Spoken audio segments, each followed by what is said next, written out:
नमस्कार दोस्तों, स्वागत है आपका डिफेंस अपडेट इंडिया पर।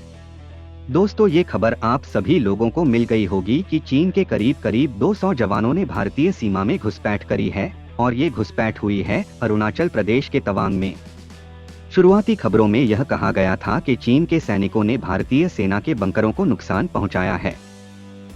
इसके बाद भारतीय आईटीबीपी के जवानों ने कुछ चीनी सैनिकों को पकड़ लिया था, लेकिन अब ये कंफर्म हो चुका है कि दोनों तरफ के जवानों के बीच एक झड़प जरूर हुई है, लेकिन न तो भारत को कोई नुकसान हुआ है, न ही हमने किसी चीनी सैनिक को पकड़ा है। लेकिन सवाल यह उठता है कि चीन ने इस बार घुसपैठ न उत्तराखंड में करी, न लद्दाख में करी, न ही डोकलाम में करी। चीन ने इस बार तवांग को ही निशाना क्यों बनाया और पिछले एक महीने में चीन ने दूसरी बार घुसपैठ क्यों की है?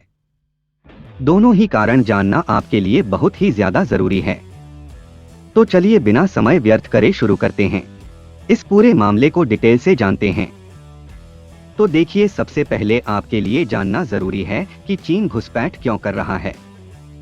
देखिए, चीन जब भी किसी परेशानी में फंसता है तो सबसे पहले अपने पड़ोसियों के साथ युद्ध का माहौल खड़ा करता है, जिससे कि न सिर्फ चीन के लोगों का बल्कि पूरी दुनिया के लोगों का ध्यान चीनी सरकार की नाकामी पर ना जाए।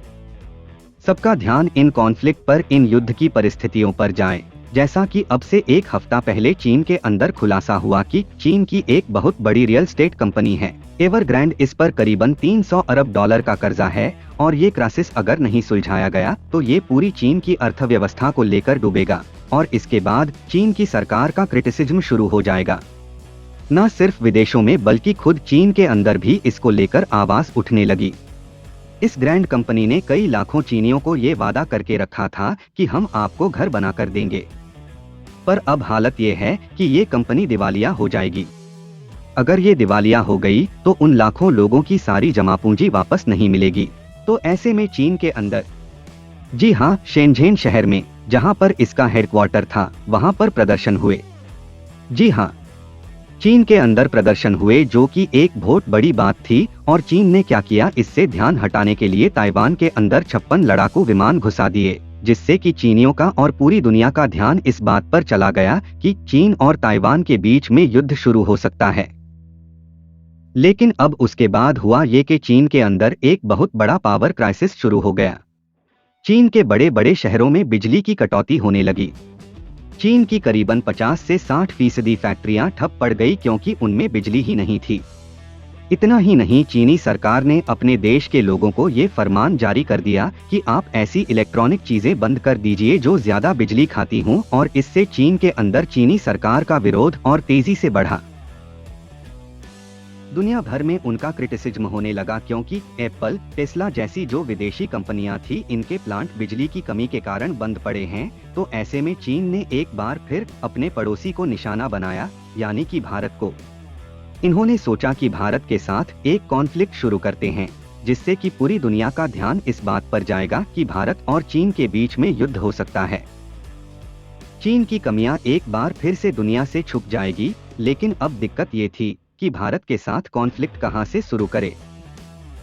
पहला ऑप्शन लद्दाख को रखा, लेकिन आप जानते हैं कि गलवान घाटी की हिंसा के बाद भारत ने लद्दाख को किले में तब्दील कर दिया है। फिर इन्होंने सोचा चलो डोकलाम में संघर्ष करते हैं, लेकिन वहां तो चीन के लिए हालात और खराब हैं।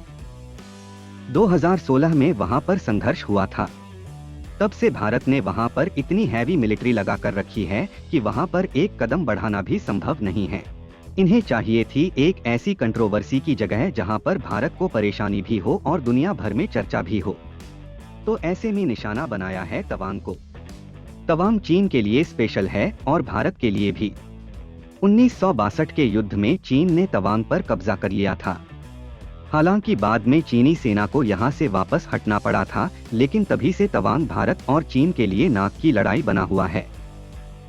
ऐसे में यहां पर घुसपैठ करना अपने आप में एक बहुत बड़े विवाद को हवा देने जैसा है। इसीलिए इन्होंने अपने 200 सैनिकों के साथ तवांग में घुसपैठ की कोशिश करी, लेकिन ये कोशिश चीन पे भारी पड़ गई। दरअसल पिछले एक दशक में, यानी 10 सालों में भारत ने तवांग में बहुत ही ज्यादा बड़े लेवल पर इंफ्रास्ट्रक्चर का निर्माण किया है। बहुत सारी सुरंगें बना ली है, जिससे अब ये होता है कि जैसे ही चीनी सीमा पर कुछ हलचल होती है तो भारत बहुत ही कम समय में अपने बहुत सारे सैनिक रवाना कर देता है चीनी सीमा की तरफ, और यही हुआ।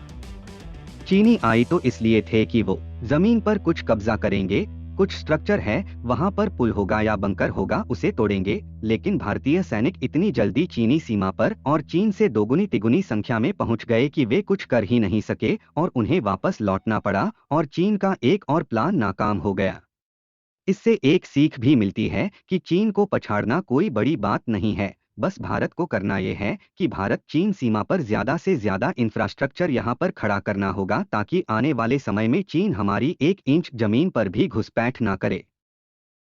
मैं आशा करता हूं आप सभी को ये वीडियो पसंद आई होगी। वीडियोस अपडेट्स के लिए पेज को लाइक और फॉलो करें।